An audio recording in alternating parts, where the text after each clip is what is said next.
Assalamualaikum dan salam sejahtera saya ucapkan kepada Encik Raim bin Syahari selaku pensyarah khusus BML 3063 Sintaksis Kumpulan D. Video ini merupakan video pembentangan teknik pengajaran yang boleh diaplikasikan oleh guru ketika mengajar topik tata bahasa di dalam bilik darjah.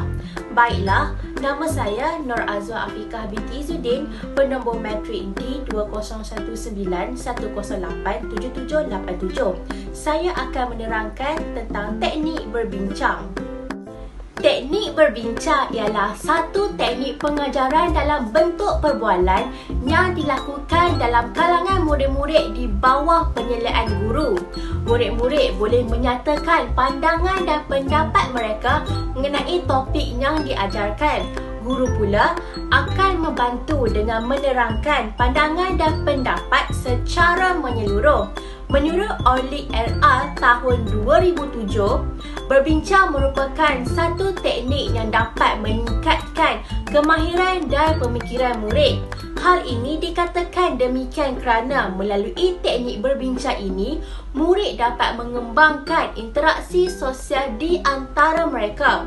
Murid juga digalakkan untuk berfikir dengan jelas, mengutamakan pendapat rakan dan bekerjasama menyelesaikan sesuatu masalah ketika aktiviti perbincangan diadakan. Untuk itu, murid akan kelihatan berani, cergas dan tegas bagi menyampaikan pandangan dan pendapat mereka. Seterusnya, prinsip dalam teknik berbincang yang pertama ialah topik yang dipilih mestilah sesuai dengan minat, kebolehan dan kecerdasan murid. Kedua, guru memainkan peranan sebagai fasilitator iaitu membimbing murid dengan kemahiran, menyediakan bahan dan peluang kepada murid. Guru akan bergerak ke setiap kumpulan untuk mendengar, memerhati dan menggalakkan murid supaya melibatkan diri secara aktif dalam aktiviti perbincangan kumpulan. Ketiga, suasana tempat perbincangan mestilah kondusif dan tidak formal agar murid selesa mengemukakan seberapa banyak idea dan pandangan mereka.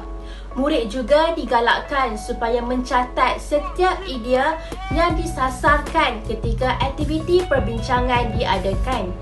Keempat, setiap kumpulan diberikan peruntukan masa selama 20 hingga 30 minit untuk berbincang dalam kumpulan. Pujian harus diberikan kepada murid kerana terlibat dalam aktiviti perbincangan. Seterusnya, cara pelaksanaan teknik berbincang dalam bilik darjah yang pertama ialah guru akan membahagikan murid kepada beberapa kumpulan. Setiap kumpulan terdiri daripada 4 orang ahli. Setiap kumpulan perlu memilih seorang ketua yang boleh dipertanggungjawabkan untuk memastikan semua aspek perbincangan boleh dicapai. Selepas itu, guru akan memberikan arahan mengenai perkara yang perlu dibincangkan. Melalui modul yang digunakan, murid perlu menganalisis ayat yang terdapat dalam artikel Kerata Akhbar yang telah disediakan oleh guru. Murid perlu menganalisis ayat dalam Kerata Akhbar berdasarkan proses penerbitan ayat iaitu proses perluasan, proses penyusunan semula dan proses pengguguran yang telah dipelajari dalam kelas yang lalu. Murid perlu berbincang dalam kumpulan selama 20 hingga 30 minit. Kemudian, murid perlu membina ayat menggunakan formula yang telah diajarkan dalam modul proses penerbitan ayat. Akhir sekali, murid perlu membentangkan ayat-ayat yang telah dianalisis dalam kelas berikutnya. Berikut adalah keratan akhbar yang telah disediakan oleh guru untuk aktiviti berbincang dalam kumpulan. Murid perlu menganalisis ayat yang terdapat dalam artikel akhbar ini berdasarkan proses penerbitan ayat yang telah dipelajari. Sekian daripada saya serahkan kepada pembentang seterusnya. Bismillahirrahmanirrahim. Assalamualaikum warahmatullahi wabarakatuh dan salam sejahtera. Saya Muhammad Azrul bin Muhammad Yusof, pemegang nombor matrik di 2019-108-7775. Baiklah, kita akan pergi kepada teknik yang seterusnya, iaitu teknik peta aiting. Apakah yang dimaksudkan dengan peta aiting? Jom kita lihat. Aiting bermaksud pemikiran inovatif yang bertujuan untuk melahirkan ataupun membudayakan kemahiran berfikir dalam diri pelajar untuk melahirkan pelajar yang lebih kreatif, kritis dan juga inovatif. Aiting ni merupakan salah satu hasil kerjasama antara Kementerian Pendidikan Malaysia dan juga Agensi Inovasi Malaysia yang telah dirintis oleh 10 buah sekolah, iaitu 6 buah sekolah rendah dan 4 buah sekolah menengah sebelum diperkembangkan ke seluruh Malaysia. Mengapa kena adanya peta aiting ataupun macam mana peta aiting ni boleh diwujudkan? Hal ini kerana hasil daripada salah satu kajian menunjukkan bahawa pelajar di Malaysia ni mempunyai pengetahuan yang tinggi tetapi tidak mampu mengaplikasikannya dalam kehidupan seharian. Oleh itu, dengan adanya peta aiting, secara tidak langsung ia mampu membuka pemikiran para pelajar, seterusnya mampu membantu pelajar untuk mengaplikasikan ilmu pengetahuan dalam kehidupan seharian. Okey, seterusnya kita pergi kepada konsep peta aiting. Peta aiting merupakan alat berfikir yang dipersembahkan dalam 8 bentuk peta pemikiran secara visual yang mudah diguna pakai dan juga difahami oleh semua pelajar untuk merentasi kurikulum. Okey, secara umumnya peta aiting ni boleh diguna pakai oleh semua orang pelajar yang berusia seawal 4 tahun dan ia mempunyai 8 jenis peta aiting. Peta aiting ini juga boleh disesuaikan mengikut tajuk ataupun subtopik tertentu, kemudian boleh digunakan untuk diolah menjadi isi-isi yang lebih penting di dalam pengajaran dan juga pembelajaran. Okey, baiklah. Tadi saya ada cakap terdapat 8 peta pemikiran yang terdapat di dalam peta aiting kan. Okey, antara peta pemikiran tersebut adalah peta bulat, peta buih, peta buih berganda, peta pokok, peta dakak, peta alir, peta pelbagai alir dan juga peta titi. Okey, baiklah, seterusnya kita pergi kepada prinsip-prinsip peta aiting. Okey, secara umumnya terdapat 4 prinsip peta aiting, iaitu yang pertama, memberi kesedaran untuk memberi kesedaran ni adalah untuk memberi kesedaran kepada para guru ataupun para pelajar tentang kepentingan untuk berfikir. Jadi secara tidak langsung peta aiting ni memberi kesedaran kepada semua pihak tentang pentingnya kemahiran berfikir di dalam diri.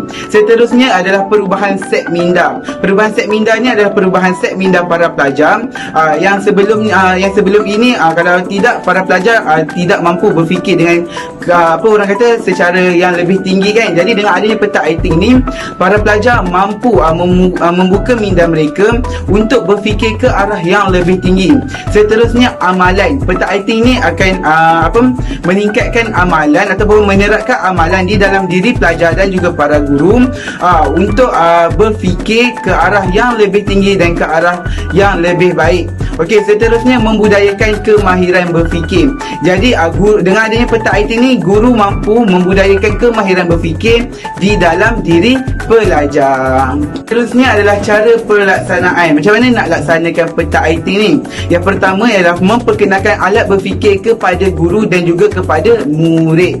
Jadi semua guru dan juga murid perlulah diperkenalkan dahulu tentang konsep-konsep peta aiting ni dan juga jenis-jenis peta aiting yang terdapat di dalam peta aiting ni. Seterusnya, semua guru akan menggunakan alat berfikir mengikut kesesuaian tajuk semasa mengajar. Okey, guru haruslah berfikir ataupun tahu apakah jenis peta pemikiran yang sesuai untuk digunakan dalam sesuatu topik pengajaran dan pembelajaran. Seterusnya, murid akan menggunakan peta aiting ni dalam pembelajaran. Okey, setelah guru mengenal pasti ataupun menggunakan alat berfikir ni dalam pembelajaran, murid akan menggunakan peta aiting ni di dalam pembelajaran mereka. Seterusnya, penggunaan alat berfikir dan kemahiran aras tinggi dalam PDP akan menjadi amalan dalam diri guru dan juga para pelajar secara tidak langsung mampu menjadikan pelajar untuk berfikir ke arah yang lebih tinggi ataupun mampu membuka pemikiran para pelajar. Seterusnya adalah guru boleh mengadakan portal bahan interaktif yang dapat merangsang pemikiran para pelajar. Seterusnya adalah langkah pelaksanaan ataupun macam mana kita nak laksanakan ataupun nak gunakan peta IT ni di dalam pembelajaran dan pengajaran di dalam bilik darjah. Okey, yang pertama seperti biasa, guru meminta para pelajar untuk membaca topik-topik yang diajar oleh guru di dalam buku teks para pelajar. Sebagai contoh, apabila guru mengajar proses penerbitan ayat, guru boleh memilih salah satu subtopik di dalam proses penerbitan ayat seperti proses pengguguran ataupun proses perluasan ataupun proses penyusunan semula. Okey, kemudian guru boleh membentuk kumpulan kepada para pelajar di dalam kelas. Setelah membentuk kumpulan di dalam kelas, guru boleh memberi kertas mahjong kepada semua kumpulan di dalam kelas. Kemudian guru juga boleh memberi marker pen kepada setiap kumpulan. Okey, setelah memberi kertas mahjong dan marker pen tersebut, okey, guru boleh meminta pelajar untuk menganalisis topik-topik yang bersesuaian ataupun yang dikehendaki oleh guru dengan menggunakan peta iting yang sesuai. Sebagai contoh, peta buih berganda ke, peta bulat ke, peta pokok ke. Okey, mengikut kesesuaian peta iting. Okey, sebagai contoh, guru boleh memilih tajuk proses pengguguran. Okey, dengan apabila guru memilih tajuk proses pengguguran, guru boleh meminta pelajar mengeluarkan segala isi penting yang terdapat di dalam proses pengguguran, sama ada jenis-jenisnya ataupun perkara-perkara lainlah yang berkaitan. Okey, jadi dengan itu secara tidak langsung guru mampu menggunakan peta iting di dalam kelas. Okey, sebelum terlupa, selepas menggunakan ataupun selepas meminta pelajar untuk menulis ataupun menghasilkan peta iting di atas kertas mahjong ni, guru boleh meminta mereka untuk mempersembahkan kepada semua kawan-kawan mereka di dalam kelas ataupun kepada semua pelajar-pelajar yang lain. Baiklah, itu sahaja daripada saya. Sekian, terima kasih. Assalamualaikum warahmatullahi wabarakatuh dan salam sejahtera. Saya Syarmina Fitri Romin Abdul yang memegang teknik fix mengumpulkan di 219-109-108-772 akan membentangkan sebuah teknik yang boleh digunakan dalam strategi tata bahasa. Teknik ini dikenali sebagai teknik inquiry. Dalam perbincangan kali ini, saya akan memberikan sebuah pendekatan baru yang boleh digunakan dalam teknik inquiry ini, yaitu dikenali sebagai teknik from the room. Untuk mengetahui secara lanjut apakah itu teknik from the room, ayo ikuti penerangan seterusnya. Teknik inquiry. Apakah yang dimaksudkan dengan teknik inquiry? Teknik inquiry ini juga dikenali sebagai satu teknik tinjau siasat. Ianya merangkumi aspek-aspek soal selidik untuk mendapatkan jawapan. Teknik ini justru mampu menimbulkan daya refleksi di kalangan pelajar. Ianya juga merupakan sebuah kaedah pengajaran yang dinamik yang dapat menimbulkan minat dan daya kreativiti di kalangan pelajar. Pengajaran dan pembelajaran PDP berasaskan inquiry merupakan satu pendekatan di mana murid membina pengetahuan dan kefahaman sendiri melalui penyiasatan dan penerokaan berasaskan pengetahuan sedia ada. Pelaksanaan pendekatan ini adalah melalui berbagai pendekatan seperti pembelajaran berasaskan projek, pembelajaran berasaskan masalah, dan pembelajaran kolaboratif bagi melahirkan murid yang berilmu dan berkemahiran berfikir aras tinggi. Manakala teknik from the room pula, ianya memiliki ciri seperti teknik inquiry tetapi mempunyai beberapa penambahan dan pembaruan, iaitu menggunakan teknik perbincangan.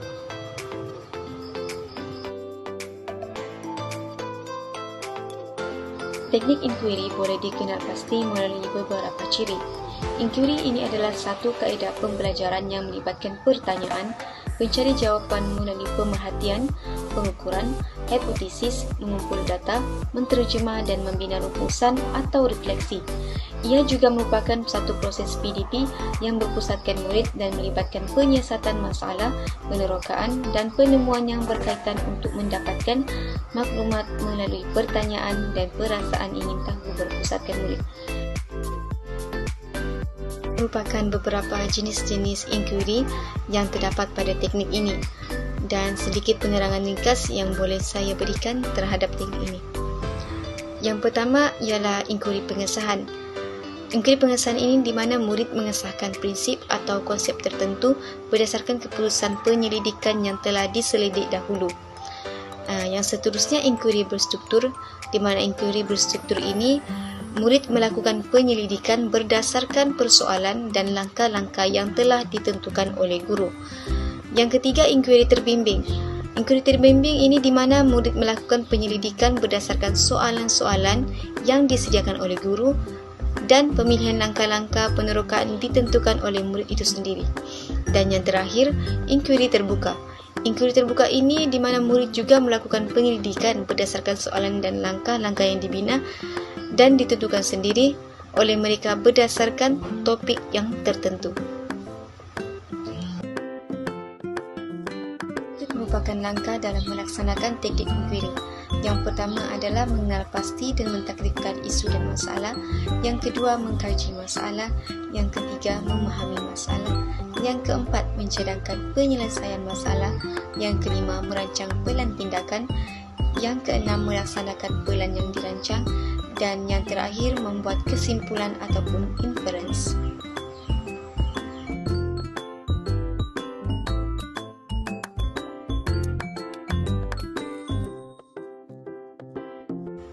Berikut merupakan cara pelaksanaan room the room dalam pengajaran topik perluasan ayat. Aktiviti ini dilaksanakan dengan hanya memerlukan tempoh 10 minit sahaja. Aktiviti ini dimulakan dengan pembahagian murid kepada 2 kumpulan. Maksima ahli dalam kumpulan itu adalah 5 orang. Kemudian dengan isyarat guru, murid secara individu bergerak untuk melihat hasil perbincangan atau hasil kerja rakan-rakan mengenai topik yang akan dibincangkan. Apabila guru beri isyarat kedua, semua balik ke tempat asal dan kongsi dalam pasukan apa yang dipelajari dari pasukan lain.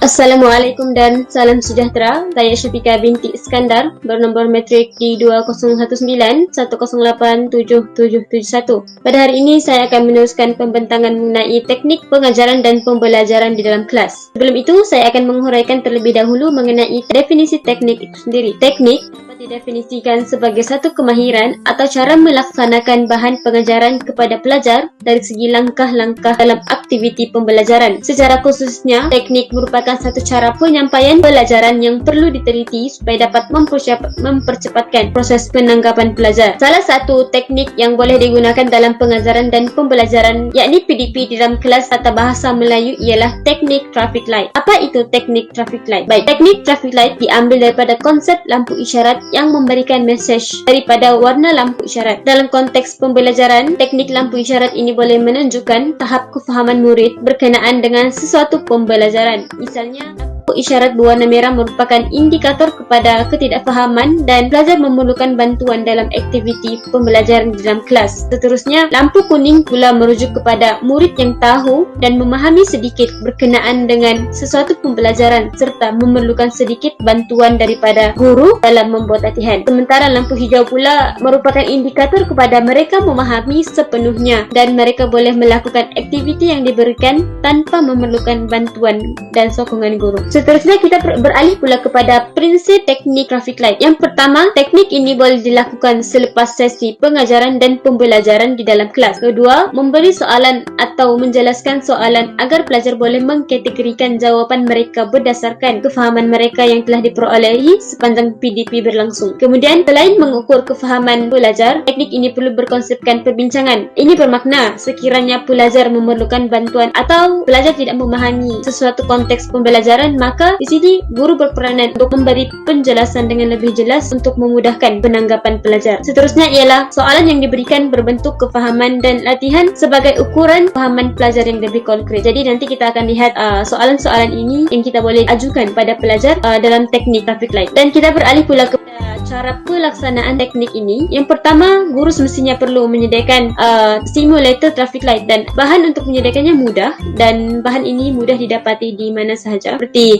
kertas warna merah, kuning dan hijau. Seterusnya batang aiskrim, gam air dan selotip. Dan simulator ini akan dibuat secara berasingan berwarna merah, kuning dan hijau seperti lampu isyarat. Seterusnya ialah simulator traffic light ini kemudian diberikan kepada para pelajar, dan seterusnya semasa di akhir sesi pembelajaran itu guru akan mengajukan soalan berbentuk kefahaman dan latihan. Seterusnya ialah pelajar kemudian akan memberi respon ataupun tidak balas dengan mengangkat simulator tersebut bagi merujuk kepada kefahaman mereka. Di sini sekiranya soalan yang diberikan menyebabkan pelajar lebih banyak mengangkat simulator berwarna merah ataupun berwarna kuning, maka di sini guru berperanan untuk memberikan penjelasan ataupun memberikan bantuan kepada mereka sekiranya mereka membuat latihan dalam kelas. Kita boleh lihat berikut merupakan soalan yang telah saya nyatakan tadi. Soalan-soalan ini boleh dijawab berdasarkan warna dan warna merah merujuk kepada salah,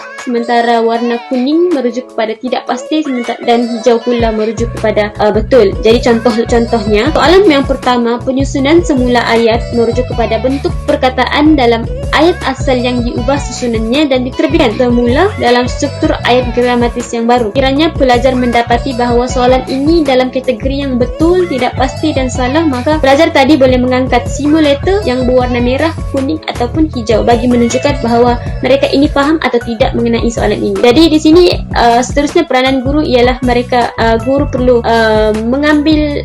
perlu memerhati warna simulator yang diangkat oleh para pelajar. Sekiranya kuning dan merah lebih banyak, maka guru berperanan untuk menerangkan dengan lebih ringkas berkenaan dengan sesuatu pembelajaran yang diajarkan. Baik, sementara soalan yang kedua pula berbentuk latihan. Jadi di sini penggunaan simulator traffic light ini adalah bertujuan untuk pertama berwarna merah mereka memerlukan bantuan, yang kedua ialah berwarna kuning mereka boleh buat tapi masih dengan bantuan guru, yang ketiga ialah mereka boleh buat bersendiri tanpa bantuan guru. Jadi sekiranya pelajar itu tidak memahami konteks latihan ini, jadi secara tidak langsung mereka boleh mengangkat simulator berwarna merah bagi menunjukkan mereka memerlukan bantuan daripada guru. Dan itulah peranan guru untuk membantu pelajar ini untuk memahami latihan yang perlu dilakukan. Simpulannya, penggunaan teknik yang tepat, menarik dan terkini iaitu bersifat kontemporari sangat-sangat dituntut dalam proses pengajaran dan pembelajaran tata bahasa sesuatu bahasa, kerana melalui teknik yang tepat inilah pelajar-pelajar khususnya dapat memanfaatkan tempoh masa yang terhad untuk memahami aspek-aspek penting dalam tata bahasa. Sekian, itu sahaja daripada saya. Assalamualaikum. Assalamualaikum warahmatullahi wabarakatuh. Kepada pensyarah PML 3063 iaitu Encik Muhammad Rain bin Syari. Saya Aisyah binti Ismail Syazli bernombor metrik D20910877778. Baiklah, pada hari ini saya akan menerangkan tentang teknik pembelajaran abad ke-21. Apa itu pembelajaran abad ke-21? Baiklah, definisi pembelajaran abad ke-21 adalah proses pembelajaran yang berpusatkan murid berteraskan elemen komunikasi, kolaboratif, pemikiran kritis dan kreatif, serta berjaya mengaplikasikan nilai murni dan etika. Di samping itu, tahukah anda tentang impak daripada PAK21 ini? Impak daripada PAK21 ini, murid akan memiliki kemahiran untuk kehidupan masa hadapan. Hal ini kerana murid akan berjaya berkomunikasi, berkolaboratif serta murid akan bijak menyelesaikan masalah berdasarkan realiti masa kehidupan. Malah, berdasarkan PAK21 ini juga, ia akan memberikan persediaan kepada pelajar untuk menghadapi pentaksiran dan peperiksaan dan sekaligus persediaan pelajar untuk ke alam kerjaya. Oleh itu, terdapat pelbagai jenis teknik pembelajaran yang boleh digunakan, antaranya adalah seperti yang telah dikongsikan oleh rakan-rakan saya sebelumnya.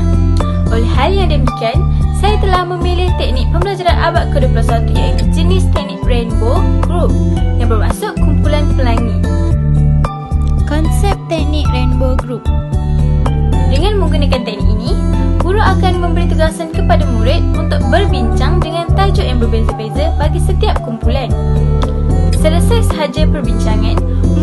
dikehendaki untuk membina kumpulan baru yang terdiri daripada ahli-ahli baru. Murid akan menyatakan hasil perbincangan dari kumpulan asal kepada kumpulan baru secara bergilir-gilir. Ciri-ciri PAK21 yang terkandung dalam teknik Rainbow Group. Ciri-ciri PAK21 yang terdapat dalam teknik Rainbow Groups. Yang pertama ialah berpusatkan pelajar.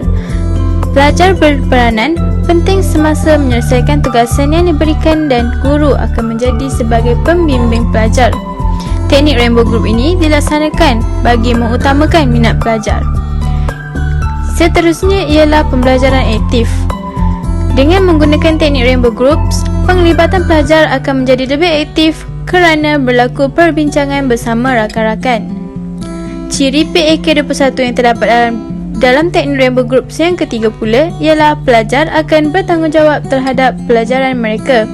Hal ini dikatakan demikian kerana sekiranya pelajar digalakkan untuk terlibat secara aktif dalam pembelajaran, maka mereka akan lebih bertanggungjawab dengan pembelajaran mereka. Seterusnya ialah pembelajaran kolaboratif. Hal ini juga kerana teknik Rainbow Groups ini merupakan teknik di mana pelajar dikehendaki membentuk kumpulan. Oleh itu, pembelajaran secara berkumpulan adalah merupakan kaedah yang paling berkesan dan efektif dalam pembelajaran. Cara-cara pelaksanaan teknik Rainbow Group. Teruskan kepada cara pelaksanaan teknik Rainbow Group ini. Yang pertama, guru mengarahkan murid membentuk kumpulan iaitu home group yang terdiri daripada 7 warna pelangi dan ahlinya terdiri daripada 3 hingga 4 orang. Guru memberikan tajuk yang berbeza berdasarkan topik yang dibincangkan iaitu penerbitan ayat yang terdapat di dalam modul. Setiap kumpulan akan diberikan subtopik yang berlainan seperti proses pengguguran ayat, proses penyusunan semula dan perluasan ayat. Baiklah, selanjutnya berdasarkan topik tersebut, pelajar dikehendaki berbincang bersama ahli kumpulan dengan memberikan konsep, raja pohon dan membina contoh. Pelajar juga perlu mencatat maklumat daripada modul tersebut pada kertas semajang yang telah disediakan oleh guru. Semasa perbincangan, murid boleh menggunakan teknik peta aiting bagi mencatat maklumat pada kertas semajang. Selesai perbincangan, murid dikehendaki membina kumpulan baru iaitu color group yang terdiri daripada setiap kumpulan asal. Seterusnya, murid ditugaskan untuk menyatakan hasil perbincangan dengan membentangkan semula maklumat yang diperoleh daripada kumpulan asal kepada ahli kumpulan baru secara bergilir-gilir. Okey, baiklah. Antara peralatan yang perlu digunakan bagi menjayakan teknik Rainbow Group ini adalah guru perlu menyediakan bahan seperti kertas mahjong, pen marker berwarna dan yang paling penting adalah modul atau buku teks tata bahasa. Baiklah, itu sahaja daripada kumpulan kami. Sekian, wabillahi taufiq wa hidayah. Wassalamualaikum warahmatullahi wabarakatuh.